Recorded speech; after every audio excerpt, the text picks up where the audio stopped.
क्या हाल है बालकों के? चलो पढ़ते हैं केमिस्ट्री। तो ठीक है भाई, शांत हो जाओ, अपनी क्लास स्टार्ट करते हैं। आज की क्लास में हम समझने वाले हैं एनसीईआरटी के एक्सरसाइज के क्वेश्चंस को आप किस तरीके से सॉल्व कर सकते हो। लास्ट लेक्चर में हमने लास्ट लेक्चर में क्या किया था? क्लास 11th के चैप्टर नंबर 1 के सॉल्व्ड एग्जाम्पल्स को सॉल्व किया था, या फिर प्रॉब्लम्स बोल, सॉल्व्ड एग्जाम्पल्स को सॉल्व किया था। आज के लेक्चर में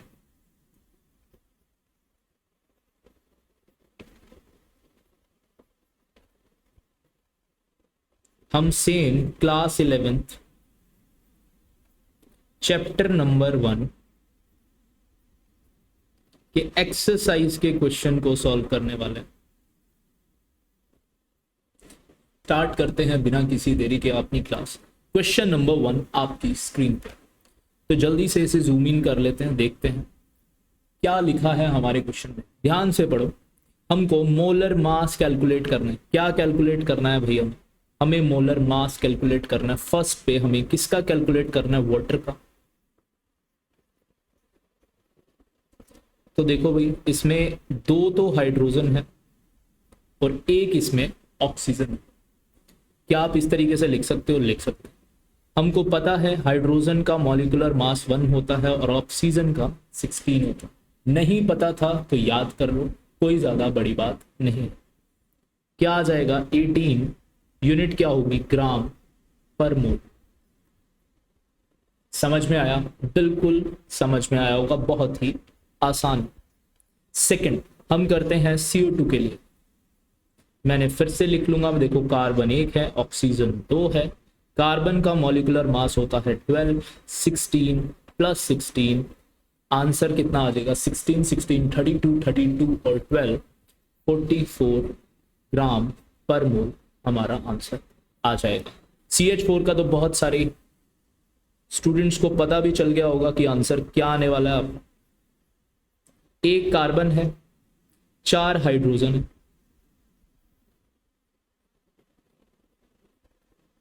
कार्बन का मोलर मास कितना? 12। हाइड्रोजन का कितना? 1। 12 और 4 कितने हो गए? 16 ग्राम पर मोल।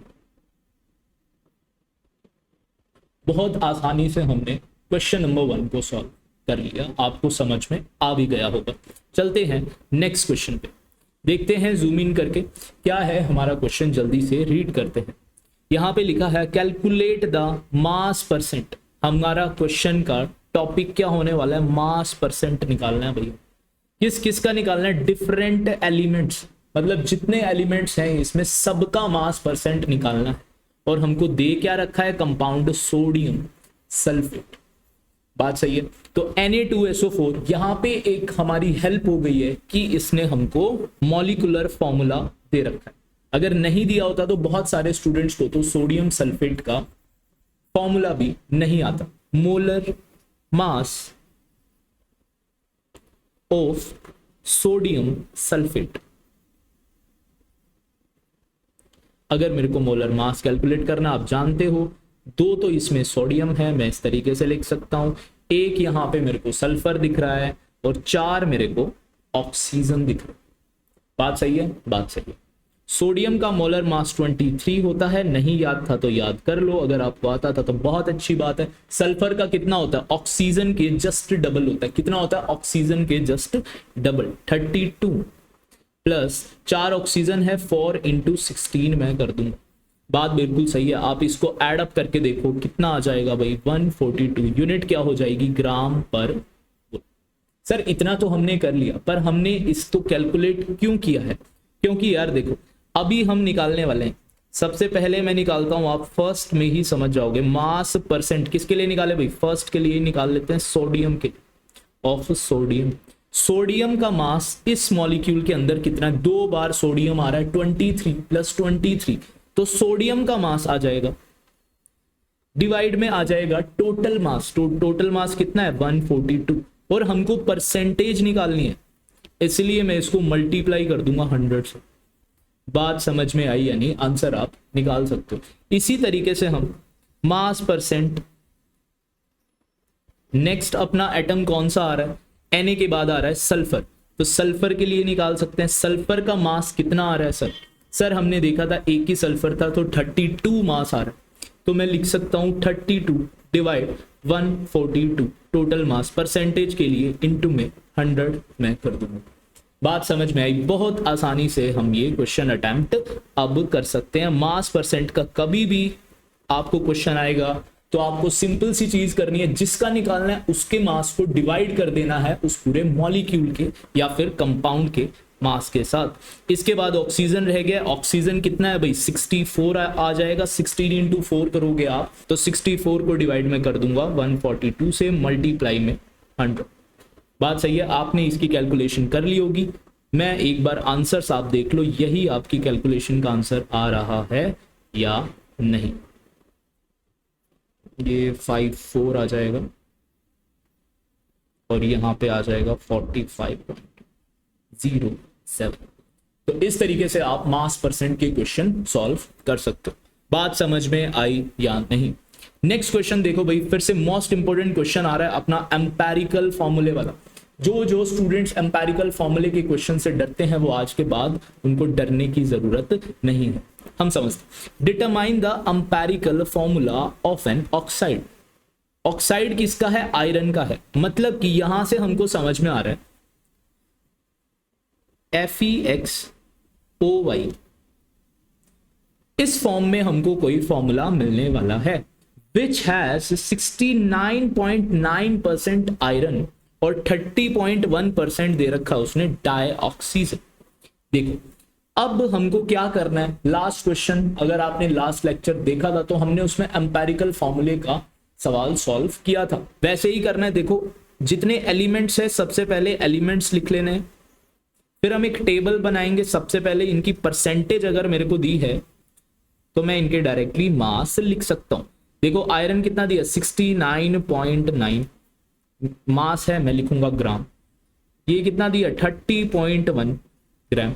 टोटल करके देख लो क्या 100 आ रहा है? सर आ रहा है, बिल्कुल सही बात।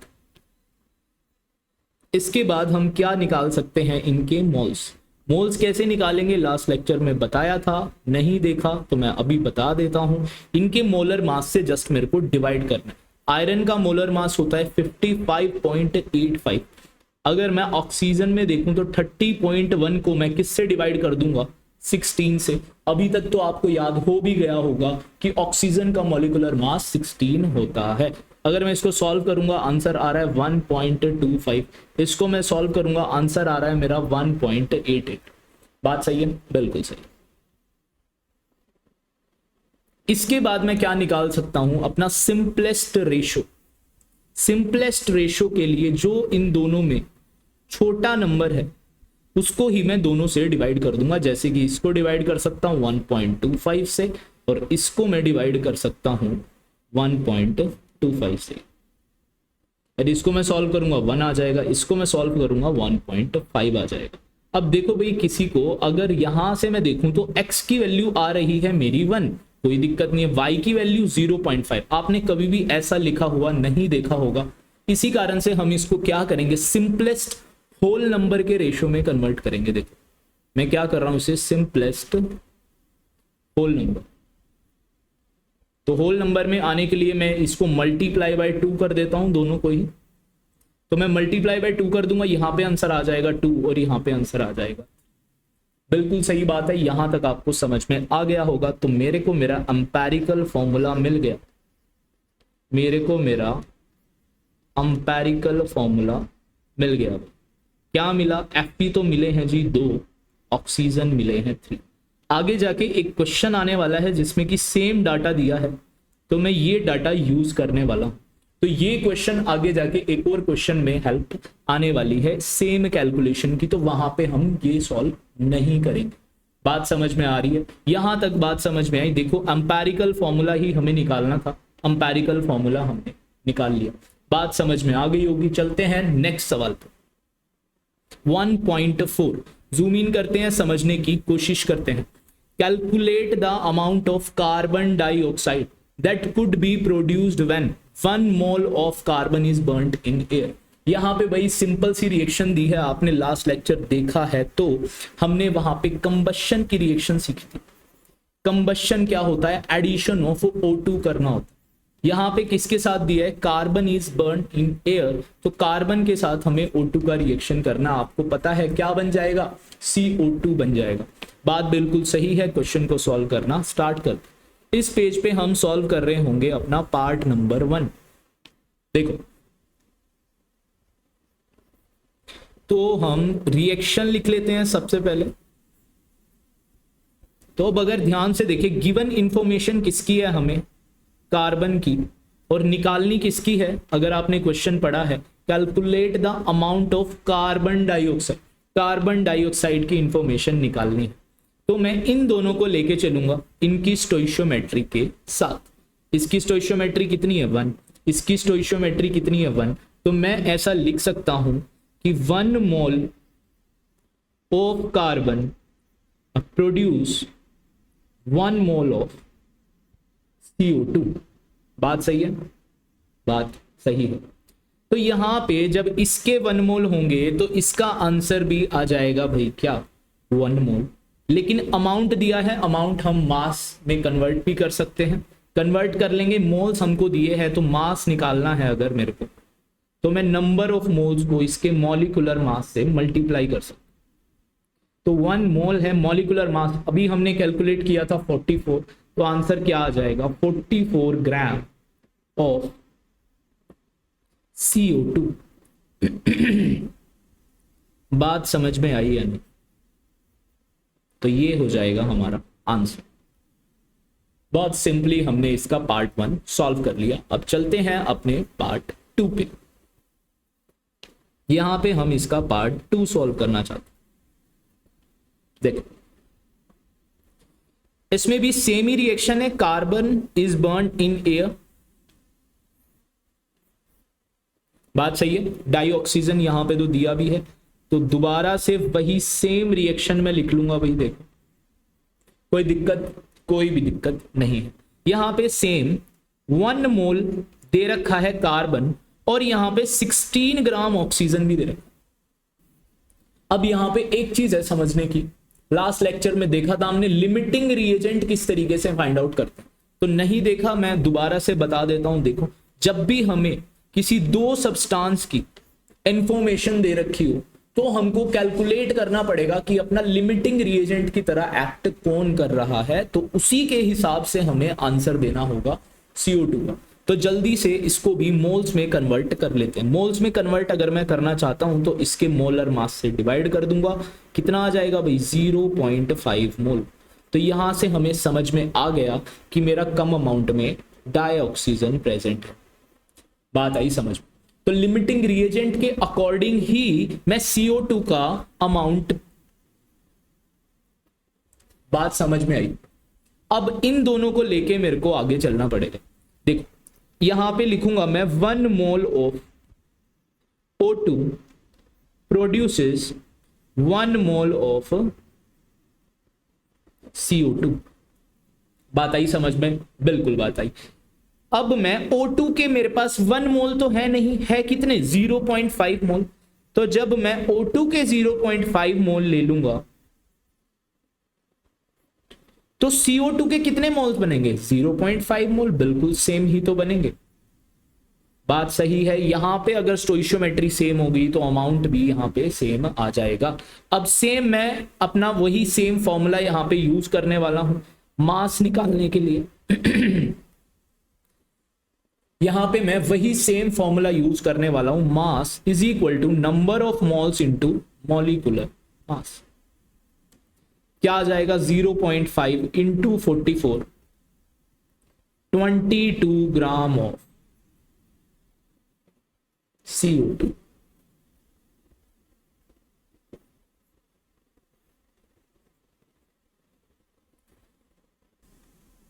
बात समझ में आई है, आ गई भाई। चलें आगे, बिल्कुल चलते हैं नंबर 3rd पार्ट पे। इस पेज पे हम सॉल्व करने वाले हैं पार्ट नंबर 3। देखो जूम इन कर लेते हैं। अब फिर से बस वहां पे 1 मोल दिया था, यहां पे 2 मोल दिया था, लेकिन इसने चेंज किसका किया? कार्बन। भाई जब हमारा 1 मोल में ही ये ज्यादा अमाउंट आ रहा था, इससे हमने निकाला था तो कितना अमाउंट आ रहा था? 0.5। और जब ये 1 मोल ही ज्यादा अमाउंट था तो अब 2 मोल लिया है तो क्या फर्क आएगा? कोई भी फर्क नहीं आएगा। लिमिटिंग रिएजेंट अपना डाइऑक्सीजन ही आएगा, तो उसके हिसाब से ही कमेंट करेंगे, आंसर भी बिल्कुल सेम आएगा। देखो भाई कैसे। नंबर 3 नहीं आई बात समझ में तो अभी आ जाएगी। Carbon plus O2 give CO2। अब की बार यहां पे दिए हैं 2 मोल और यहां पे दिए हैं 16 ग्राम। 16 ग्राम को अभी देखा मैंने 0.5 मोल हो जाएगा। तो ये आ गया मेरा लिमिटिंग रिएजेंट। इसके अकॉर्डिंग ही मैं फर्दर रिएक्शन पे कमेंट करूंगा। बात बिल्कुल सही है, सही है सर। तो यहां पे सेम कैलकुलेशन वही आ जाएगी कि 1 मोल O2 का जब बनाता है 1 मोल CO2 का, तो भाई आधा मोल O2 का आधा ही मोल बनाएगा CO2 का। बात सही है, सही है। तो हमको मास निकालना है। Mass is equal to number of moles into molar mass का फॉर्मूला हम यहां पे अप्लाई कर देंगे। 0.5 इंटू 44 सेम ही कैलकुलेशन है, इसलिए मैंने थोड़ी फास्ट कर। तो यही answer, same answer last part के वाला ही आ जाएगा। बट हाँ क्वेश्चन डिफरेंट है, वहां पे 1 मोल दिए थे, यहाँ 2 मोल दिए थे, पर कोई भी फर्क नहीं आया। बात आई समझ में या नहीं? क्वेश्चन नंबर 1.4 हमारा सॉल्व हो गया। इसके बाद चलते हैं नेक्स्ट सवाल पे। क्वेश्चन नंबर 1.5 देखते हैं, जूम इन करके अपने सवाल को पढ़ते हैं। Calculate the mass of sodium acetate. Calculate the mass of sodium acetate. एक सेकेंड रुको भाई, ठीक। CH3COO, यहां पे भी हमारा काम आसान कर दिया इसने। क्यों? फॉर्मूला बता के। लेकिन यहां पे देखा जाए तो मोलर मास दिया है, तो एज सच हमें फॉर्मूले की इतनी रिक्वायरमेंट भी नहीं थी, क्योंकि मोलर मास इसने दे ही दिया था। तो मोलर मास अपन को तो कैलकुलेट नहीं करना। रिक्वायर्ड टू मेक, इसने वॉल्यूम दी है। ऑफ दिस हमें मोलैरिटी दी है। मोलर है, मोल पर लीटर हो जाएगा। मोल पर लीटर क्या होता है हमारा? मोलैरिटी। एक्वस सॉल्यूशन की इसने बात करी है। Molar mass of sodium acetate हमको गिवन है। तो जल्दी से ये क्वेश्चन सॉल्व करने की कोशिश करते हैं। हमको देखो फर्स्ट लाइन में लिखा है calculate the mass of sodium acetate, तो हमें मास निकालना है भाई। इतनी बात तो मेरे को फर्स्ट लाइन से ही समझ में आ रही है कि मेरे को क्या निकालना। इसके बाद हमको मोलर मास भी दिया है, मास निकालना है। मोलर मास दिया है। अगर मेरे पास नंबर ऑफ मोल्स और आ जाए तो मैं कैलकुलेट कर लूंगा। कैसे कर लूंगा भाई? अभी हमने फॉर्मूला देखा, number of mole into molar मास। तो मोलर मास तो मेरे को यहां पे दे रखा है, लेकिन नंबर ऑफ मोल मेरे को नहीं दिया हुआ। उसके लिए एक इंफॉर्मेशन मेरे को दी है, क्या? मोलैरिटी दी है। अगर मैं यहां पे अभी आपको लिख के दिखाऊं, मोलैरिटी इज इक्वल टू क्या हो जाती है? 0.75 मोल पर लीटर। तो इस मोल पर लीटर को थोड़ा सा समझने की कोशिश करते हैं। इसका मतलब क्या है? In 1 litre solution, moles of solute is equal to 0.375 moles. बात सही है? इसका मतलब ये, लेकिन हमें तो दे रखा है भाई 500 ml और आप हमको आंसर बता रहे हो 1 लीटर का। तो कोई बात नहीं, हम निकाल लेते हैं। इन 500 ml ये तो आधा हो गया, तो उधर भी आधा हो जाएगा। मोल्स ऑफ सोल्यूट कितने आ जाएंगे हमारे? 0.375 डिवाइड 2। बात समझ में आई या नहीं? यहां से हमारे इतने मोल्स आ गए भाई। अब हम ये वैल्यू यहां पे पुट कर सकते हैं, कोई भी प्रॉब्लम नहीं है। तो यहां पे मैं पुट कर देता हूं 0.375 डिवाइड 2 मल्टीप्लाई मोलर मास हमको दे ही रखा है। आंसर आप निकाल सकते हो, ग्राम में हमारा आंसर आ जाएगा। कितना आंसर आ जाएगा? 15.38 ग्राम।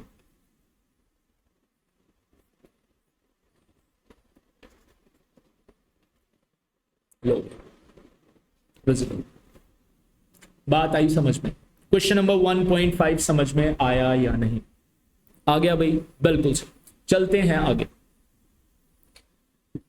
Question number 1.6, calculate the concentration of nitric acid. Nitric acid का फॉर्मूला क्या होता है? नहीं पता ना? इस सवाल में तो हमको फॉर्मूला दिया भी नहीं, तुम तो फंस गए। सवाल पूरा का पूरा भले ही आपको आता हो, लेकिन नाइट्रिक एसिड का फॉर्मूला नहीं आता, तो दिक्कत हो सकती है। सवाल देखते हैं दिक्कत कहां पर होगी, कहां पे मैं इस मॉलिक्यूलर फॉर्मूले का यूज करूंगा। देखो आगे पढ़ते हैं question. Moles per litre in a sample which has a density, density की वैल्यू हमें दी है, मास परसेंट हमको दिया है नाइट्रिक एसिड का 69%। बात सही है? सही है। तो इस क्वेश्चन के लिए मैं किस तरीके से करूंगा भाई सॉल्व? बहुत आसान तरीका है, अगर एक बार समझ गए तो सारे सवाल हो जाएंगे। सोल्यूट कौन है हमारा? HNO3। HNO3 कहते हैं नाइट्रिक एसिड, ठीक है? आगे से ध्यान रखना, सोल्यूट आ जाएगा, फिर आ जाएगा भाई अपना सॉल्वेंट, और लास्ट में आ जाएगा अपना सॉल्यूशन। मैंने आपको बहुत बार बताया है, डेंसिटी हमेशा सॉल्यूशन की ही गिवन होती है। बात सही है? सही है। क्या हमें वॉल्यूम भी दी है? क्या वॉल्यूम नहीं दी है? मास दिया है क्या? हाँ सर मास दिया है। कैसे निकालेंगे मास? मास यहां पे दिया है 69 ग्राम, इसका हो जाएगा 100 ग्राम, इसका हो जाएगा, कुछ नहीं किया मैंने, मास परसेंट को खोला है, 69% हमारा नाइट्रिक एसिड प्रेजेंट है। तो टोटल कितना होगा? 100 ग्राम। अगर इसको मैं 69 ग्राम ले लूंगा तो कोई भी दिक्कत नहीं है। देखो डेंसिटी आ गई और मास आ गया। क्या मैं density is equal to mass by volume वाले फॉर्मूले से वॉल्यूम कैलकुलेट कर सकता हूं? यस, मास बाय डेंसिटी करके यहां से हम वॉल्यूम का पता लगा सकते हैं। देखते हैं कितना आ जाएगा। मास है हमारा 100, डेंसिटी है हमारी 1.41, तो आंसर कितना आ जाएगा भाई? 70.92 ml। बात आई समझ में या नहीं? यहां से हमने वॉल्यूम निकाल ली भाई। हमें निकालनी क्या थी? कंसंट्रेशन। कंसंट्रेशन का फॉर्मूला क्या होता है? अगर नहीं पता तो मैं बता देता हूं, ये भी मोलैरिटी इज इक्वल टू आ जाएगी नंबर ऑफ मोल्स किसके होने चाहिए? सोल्यूट के, और डिवाइड अगर मैं कर दूं वॉल्यूम लीटर में सॉल्यूशन की, तो मेरी मोलैरिटी की वैल्यू निकल जाएगी। अब नंबर ऑफ मोल्स तो है नहीं हमारे पास, क्या है इसका? मास। तो मोलर मास से डिवाइड कर दूं, बात आ रही है समझ में? HNO3 मोलर मास निकालने के लिए आपको HNO3 का हेल्प चाहिए ही चाहिए। बात समझ में आई या नहीं भाई? 63 होता है, 1.09 क्या आ गया? मोल। अब मोल की वैल्यू भी आ गई है, जस्ट मेरे को इस फॉर्मूला में पुट करनी है। 1.09 डिवाइड में वॉल्यूम मेरी ml में है, पर मेरे को लीटर में चाहिए, तो डिवाइड कर दूंगा मैं 1000 से। ये खुद डिनोमिनेटर है, अगर इसको डिवाइड करूंगा तो ये ऊपर मल्टीप्लाई में चला जाएगा। बात बिल्कुल सही है। लगभग हमने सवाल सॉल्व कर लिया है, जस्ट आपको कैलकुलेशन करनी है। कैलकुलेशन करके हमारा आंसर क्या आ जाएगा? 15.44 मोल पर लीटर। तो ये हो जाएगा भाई हमारा आंसर। बात समझ में आई या नहीं? आया समझ में? बिल्कुल। 1.7 क्वेश्चन को रीड करते हैं।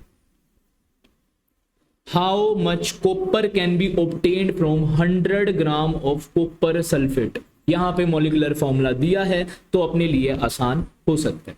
एक बात बताओ, CuSO4 है, इसी में से तो मिल रहा होगा कॉपर। ये तो पूरा मॉलिक्यूल है, इस मॉलिक्यूल के अंदर हमारा कॉपर है। बात बिल्कुल सही है। अगर इसका मेरे को मॉलिक्यूलर मास निकालना है, एक Cu है, एक सल्फर और 4 ऑक्सीजन। कॉपर का मॉलिक्यूलर मास होता है 63.5, सल्फर का अभी देखा था 32, और 4 ऑक्सीजन का हो जाएगा 64। अगर यहां से हम इसका कैलकुलेट करें 159.5 आ जाएगा। ठीक है। कॉपर का अगर बताऊं तो 63.5 हो जाएगा। तो मैं एक कमेंट यहां से कर सकता हूं, इतनी कैलकुलेशन जितनी मैंने करी है कि 159.5 ग्राम ऑफ कॉपर सल्फेट हमको कितना कॉपर दे देता है, 63.5 ग्राम ऑफ कॉपर। तो भाई 1 ग्राम कितना दे देगा, 63.5 को डिवाइड मैं किससे कर दूंगा, यूनिटरी मेथड हमने लगाया है। तो भाई 100 ग्राम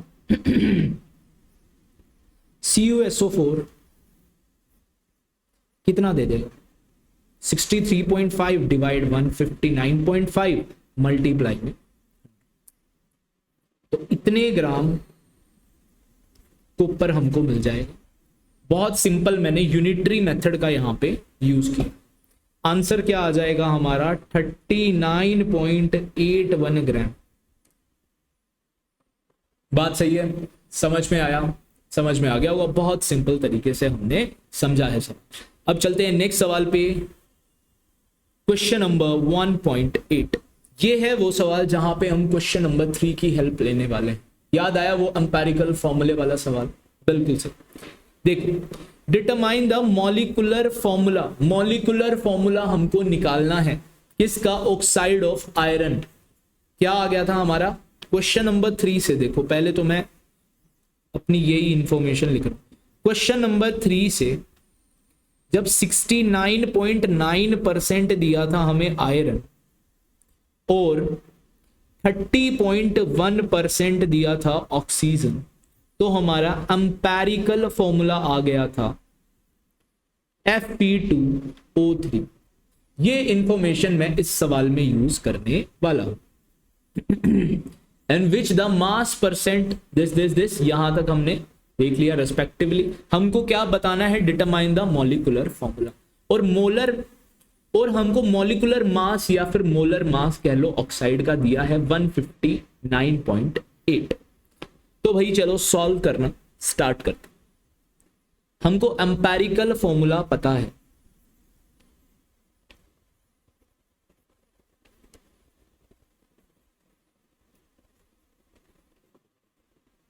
क्या मैं इसका एम्पेरिकल मास निकाल सकता हूं, बिल्कुल निकाल सकते हैं सर। 2 तो आयरन है और 3 मेरे पास ऑक्सीजन है। आयरन का कितना मास होता है, 55.85 होता है, तो 2 बार है। और 3 ऑक्सीजन का मास कितना हो जाएगा, 16 3 48। अगर मैं इसको प्लस करता हूं तो आंसर आ जाएगा 159.7। अगर मैं n की वैल्यू निकालूं तो मेरे को मॉलिक्यूलर मास को एम्पेरिकल मास से डिवाइड करना पड़ेगा। मॉलिक्यूलर मास क्वेश्चन में दिया है 159.8, एम्पेरिकल मास हमने अभी कैलकुलेट किया 159.7। यहां से लगभग n कितना आ रहा है भाई, 1 आ रहा है। तो यहां से एक चीज हम निकाल सकते हैं, क्या, सेकेंड फॉर्मूला अपना अप्लाई करेंगे। Molecular formula is equal to n into empirical formula. n कितना आ गया है मेरा 1, एम्पेरिकल फॉर्मूला कितना आया था Fe2O3, तो मॉलिक्यूलर फॉर्मूला भी क्या आ जाएगा, Fe2O3।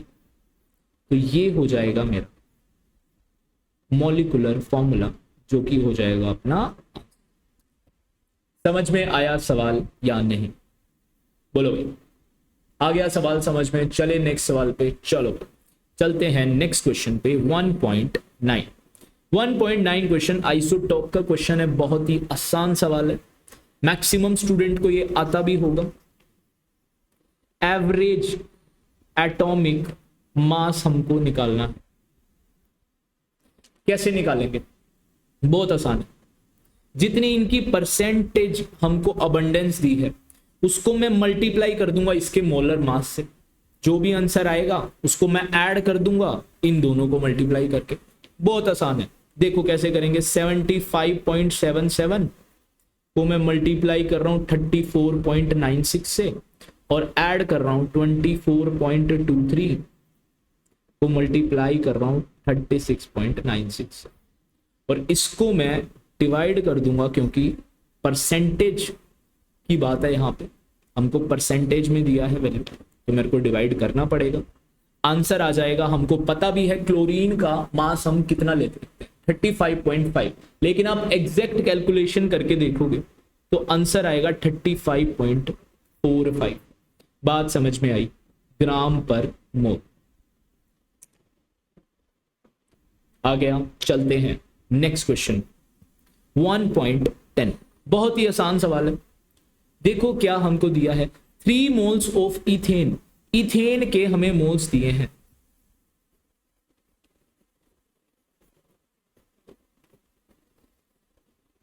कितने दिए हैं? 3।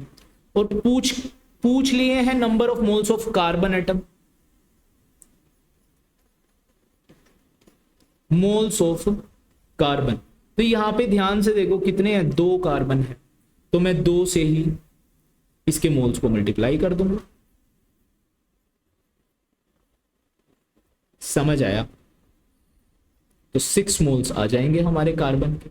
Next, number of moles of hydrogen atom. अब ये तो बिल्कुल ही सेम हो गया। हाइड्रोजन कितने हैं? 6 हैं। हाइड्रोजन कितने हैं? 6 हैं। तो मैं इसको 6 से मल्टीप्लाई कर दूंगा। सिंपल, बहुत ही simple.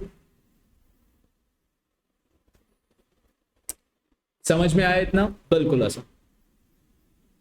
Third, number of molecules of ethane. यहां पे एक फॉर्मूला मैं यूज करने वाला हूं नंबर ऑफ मोल्स का, जो कि नंबर, अब इसमें नंबर कुछ भी आ सकता है, नंबर ऑफ आयंस आ सकता है, इलेक्ट्रॉन आ सकते हैं, प्रोटॉन आ सकते हैं, मॉलिक्यूल्स आ सकते हैं, एटम आ सकते हैं। यहां पे नंबर किसका दिया है? नंबर ऑफ मॉलिक्यूल्स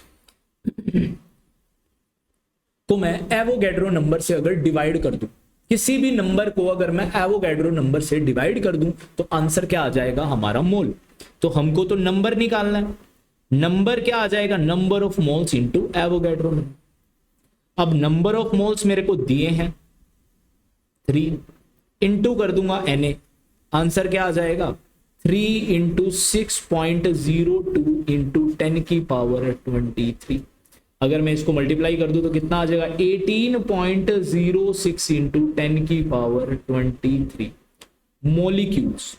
मॉलिक्यूल्स में आंसर आ जाएगा। इतने मॉलिक्यूल्स होंगे हमारे 3 मोल के अंदर इथेन के। बात समझ में आई या नहीं? आ गई बात समझ में? आज की क्लास में हम इतना ही करेंगे। 10 क्वेश्चन हमने कर लिए हैं। नेक्स्ट लेक्चर में मैं नेक्स्ट क्वेश्चंस हम ट्राई करेंगे क्वेश्चन नंबर 11 से। बहुत इजीली समझने वाले हैं, कुछ भी चीज याद नहीं करनी, हर एक कंसेप्ट में